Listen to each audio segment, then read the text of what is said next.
But the big question is, will Pakistan's Army Chief Asim Munir hand over his crown jewels to India?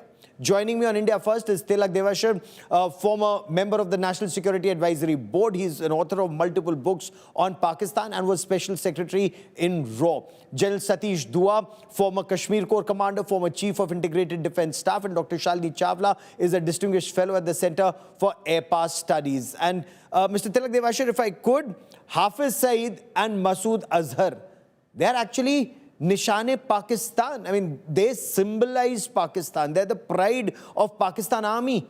Will Pakistan Army ever hand over their crown jewels to India?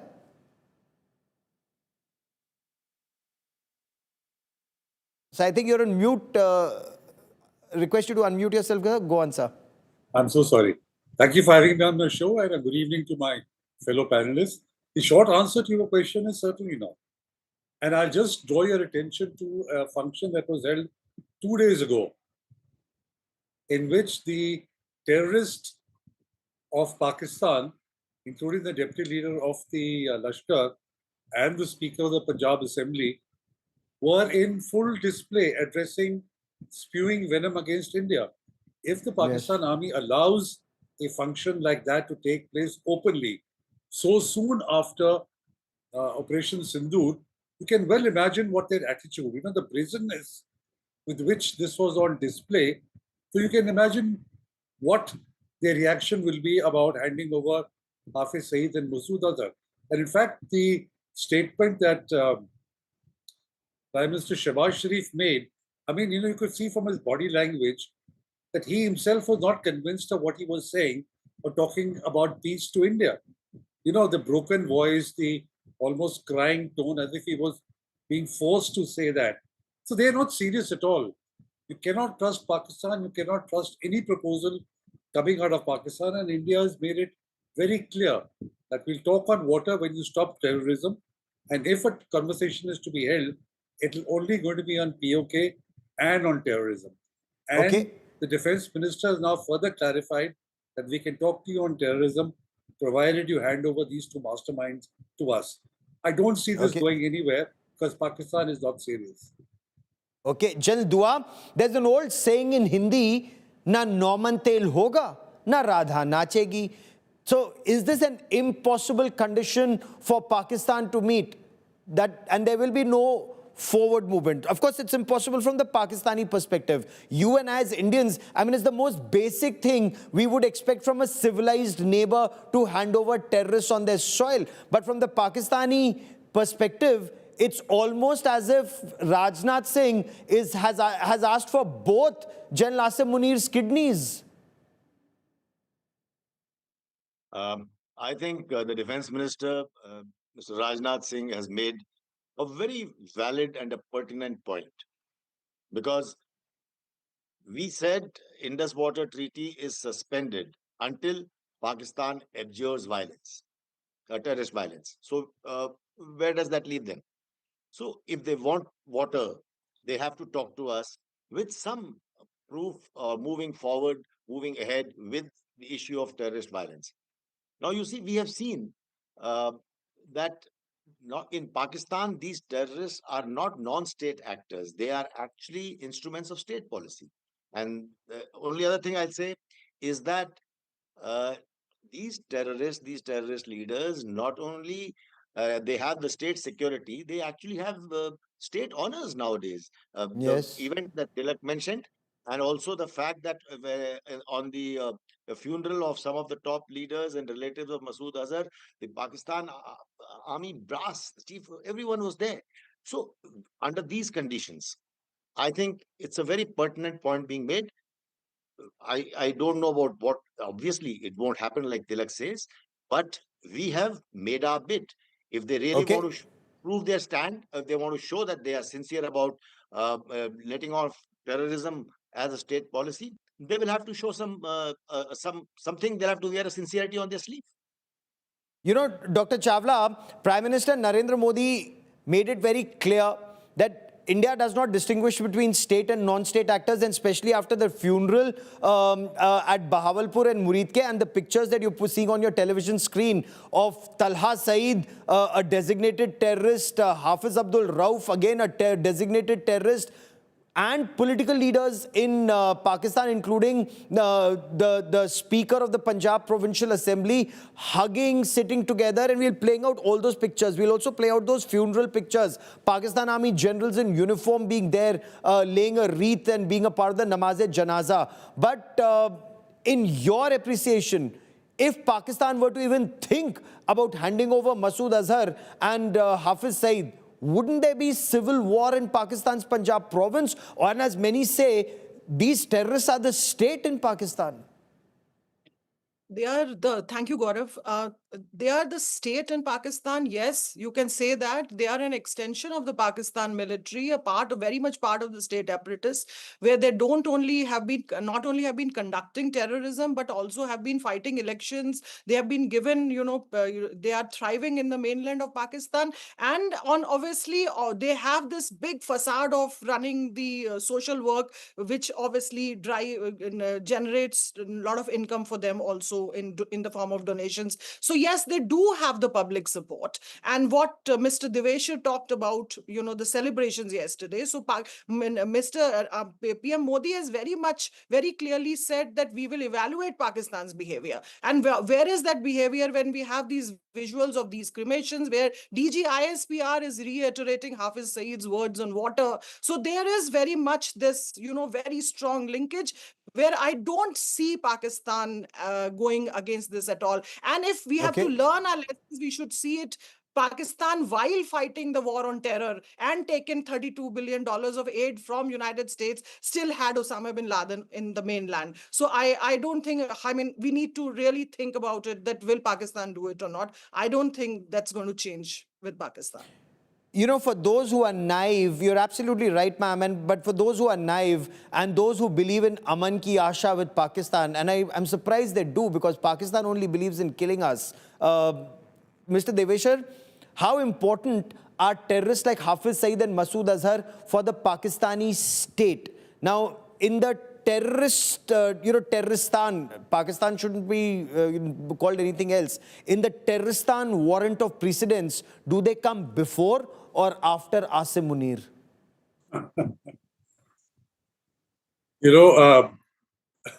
What an interesting question. In reality, the Pakistan Army will take precedence, but they are not far behind. Masood Azhar and Mr. Saeed, Hafiz Saeed, are not very far behind, because the kind of respect, the kind of protection that they get, the way they are defended, and the way they are escorted around. You see, there are two things which, if you permit me time, Masood Azhar has written a very long book, in fact, 2-volume study on jihad. And even though the conventional wisdom is that jihad can only be declared by the state, he's the guy who came up with this thesis that individuals can also declare jihad. So he was very useful in radicalizing a large number of youth in Pakistan by telling them that you can fight your own jihad. Masood Azhar, because of the ideological underpinnings of the Lashkar, which is Ahle Hadith, they know that they can never compromise with India. You see, Deoband, because it has center in India, there is a feeling that Deobandis will have some sympathy toward India. But Masood Azhar and his Jaish and his Lashkar will never compromise or never have any sympathy for India. So for these ideological reasons, these are the crown jewels of the Pakistan Army. They will never compromise with them.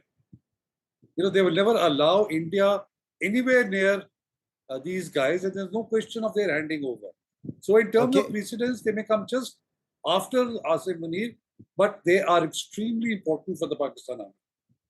So interesting. So if I were to see the warrant of precedence of Terroristan, there's Field Marshal Asim Munir, then there's Field Marshal Hafiz Saeed, and then there's Field Marshal Masood Azhar.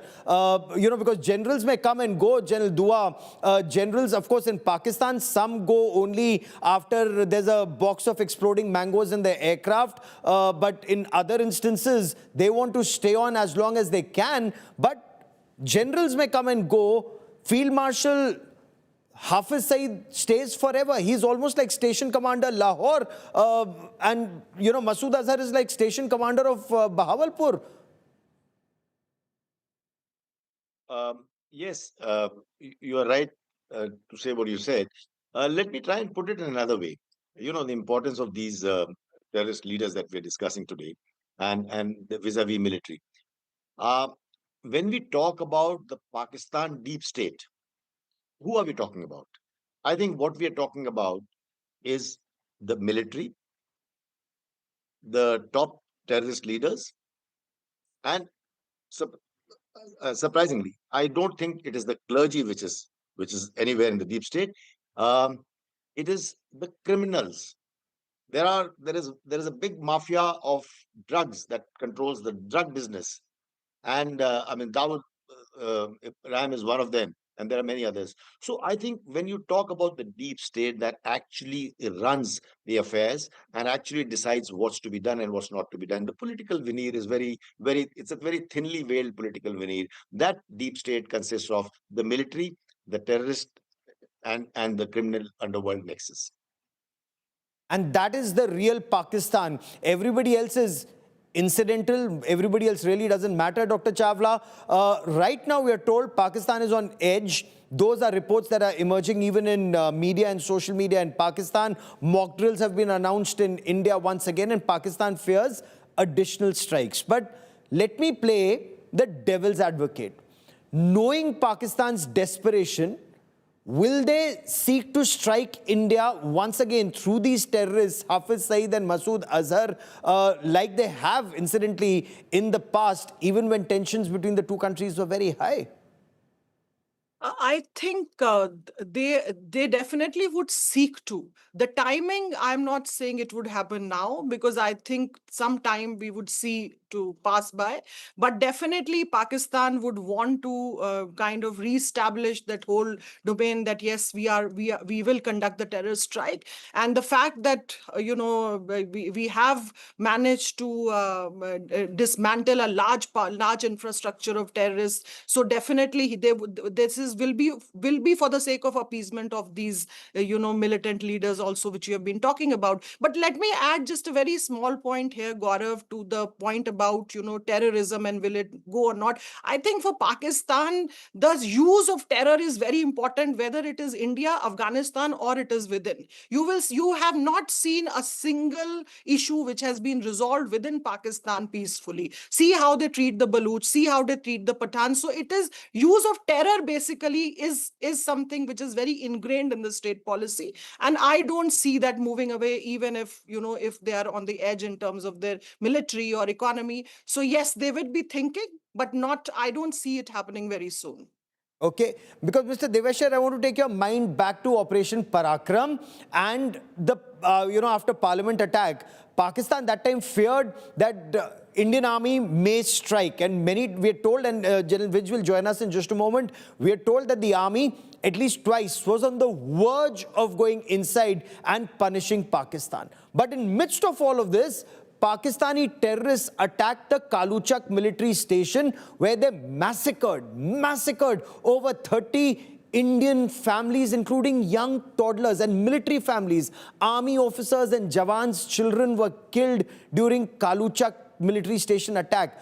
They did that after Parliament attack, and we did nothing. Is that still playing on Pakistani mind, or now they realize that there isn't an Atal Bihari Vajpayee or a Manmohan Singh, there is a Narendra Modi? Certainly.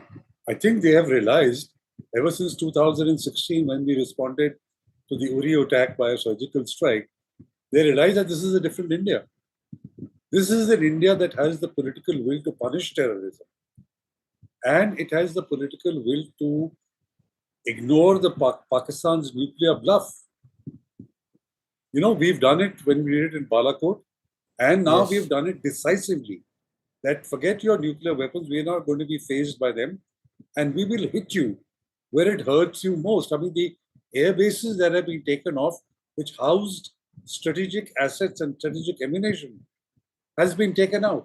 So I think Pakistan is scared that India, A, has the political will to hit us for any terror incident, will continue hitting us, and will attack us irrespective of the. You see, all this while Pakistan's doctrine of terrorism was premised that India will not hit back because of this nuclear blackmail. Yes. They painted themselves as an irrational country when it comes to India, and we will use nuclear weapons. You know, that Pau Pau ke bomb that we Yes. had. We have called their bluff. In fact, they have to now go back to the drawing board because the nuclear threat, nuclear blackmail, the nuclear shield, whatever you want to call it, no longer exists. What do You know, they do that's now? music to my ears. To hear Pakistan is scared is music, because for far too long we've bled. And sadly, I've covered some of the worst terror attacks, including Kaluchak, on ground, and it's truly painful.